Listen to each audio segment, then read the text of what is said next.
बेटे के लिए। थॉड और आज अपने पेरिस का सबसे अधिक संपन्न और प्रभावशाली व्यक्ति था। एक दिन यकायक बहुत जल्दी में वह पादरी के पास पहुंचा और बोला, मेरे लड़का हुआ है और उसका नामकरण संस्कार करना चाहता हूँ। उसका क्या नाम रखेंगे? अपने पिता के नाम पर फिन? और गवाह कौन होंगे?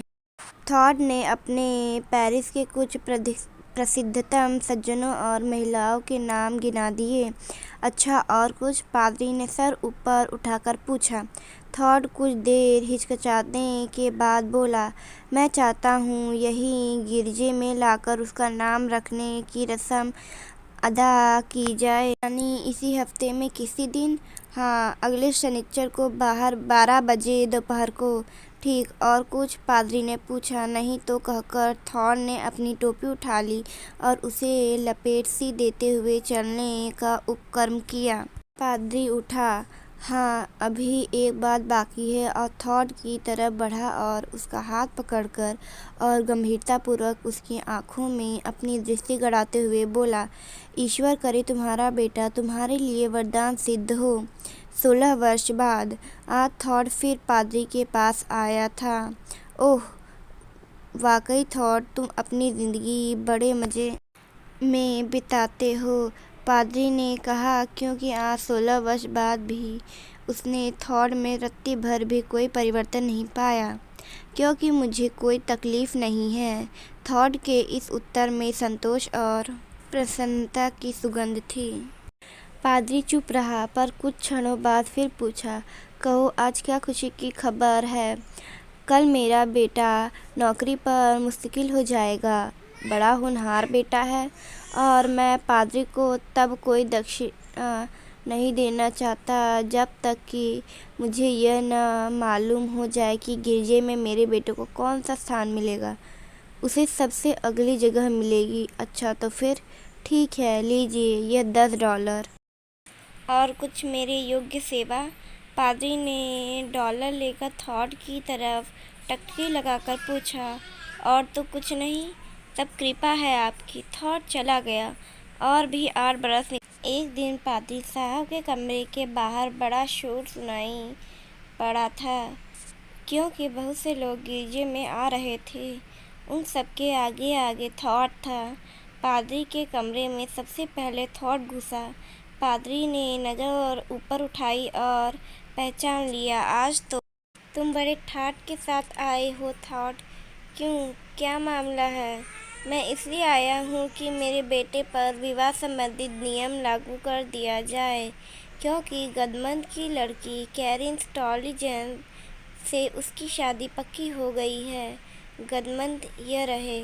उसने अपने पास ही खड़े हुए एक सज्जन की ओर इशारा करके कहा, ओह, तब तो वह इस पेरिस की सबसे धनी लड़की है। सुनता तो हूँ। थॉड ने हाथ से सिर के बाल ऊपर करते हुए अपने रजिस्टर में बिना कुछ बोले उन लोगों के नाम लिख लिए, और वहाँ पर गदमंद और थॉड ने $3 मेज कर दिए। दस्तखत करने के बाद थॉड ने $3 मेज पर रख दिया। मैं सिर्फ एक ही ले सकता हूँ, पादरी ने कहा। सो तो ठीक है, पर तो मेरा इकलौता बेटा है, बिल्कुल इकलौता, इसलिए मैं उसकी शादी भी ज़रा शान के साथ करना चाहता हूँ। और तब पादरी ने वे तीनों $3 स्वीकार कर लिए। थॉड, आज तुम तीसरी बार अपने बेटे की वजह से आए हो, लेकिन अब तो मैं उससे निपट गया हूँ, थॉड ने कहा। पॉकेट बुक बंद करते हुए धन्यवाद देकर चला गया, और उसके साथी भी पीछे पीछे चले गए। एक पखवाड़े के बाद दिन बहुत अच्छा लग रहा था। नाव में बाप बेटे झील पार कर रहे थे। वे स्टॉलिजन को ब्याने जो जा रहे थे। अरे, ये जगह तो खतरनाक है। फिन से अपनी सीट को सीधा करने के लिए उस पर से उठते हुए थॉड ने कहा। जिस तख्ते पर फिन खड़ा हुआ था, वह उसी क्षण उसके पैरों तली से खिसक गया। उसने हाथ फेंके, चिल्लाया और पानी में जा गिरा। थॉड चीखा, पतवार पकड़ ली और फौरन खड़े होकर अपने पतवार फिन की तरफ फेंकी, किंतु फिन के हाथ में पतवार नहीं आई। उसने बहुत तेरी कोशिश की और वह थककर अकड़ने भी लगा।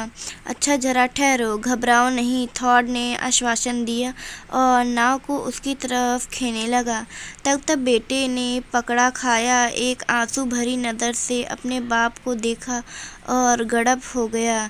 थॉर को अपनी आंखों पर विश्वास नहीं हो रहा था। नाव को एक ही जगह रोके हुए वह जगह को एकटक देखता रहा जहां अभी अभी फिन डूबा था। जैसे उस जगह को एकटक देखता रहा जहां अभी अभी फिन डूबा था, जैसे वह इंतजार कर रहा था कि अभी हाल ही मेरा ऊपर निकट आएगा। उसी जगह पर पानी में कुछ बुलबुले उठे, कुछ और उठे और फिर एक बड़ा सा बुलबुला उठा और फूट गया। झील की सतह फिर दर्पण की तरह स्वच्छ और निर्मल हो गई। 3 दिन और 3 रात कुछ खाया न जरा भी सोया, बराबर उसी जगह के चारों तरफ नाव में थॉर चक्कर काटता रहा। बेटी की लाश तो अभी तक नहीं मिली थी उसे। तीसरी रात खत्म होते होते लाश ऊपर उतर आई। उसे गोद में लेकर वह पहाड़ी की ऊपर अपने बाग की तरफ चला। करीब 1 साल बाद पतझड़ की वह शाम, कमरे के बाहर ढलान में कुछ आहट सुनाई पड़ी, जैसे दरवाजे की कुंडी खटखटा सा रहा था। पादरी ने जाकर दरवाज़ा खोल दिया। कमर झुकी हुई, सफ़ेद बाल, लंबा और दुबला एक आदमी कमरे में आ घुसा। पादरी उसे काफ़ी देर तक गौर से देखता रहा, तब फिर जाकर उसने उसे पहचान पाया। वह थॉर ही था। इतनी देर में घर से निकले हो? पादरी ने पूछा और फिर मौन होकर निश्चल खड़ा रह गया। हाँ, देर तो हो गई, कहकर थॉर कुर्सी पर बैठ गया। पादरी भी बैठ गया और जैसे कुछ प्रतीक्षा करने लगा।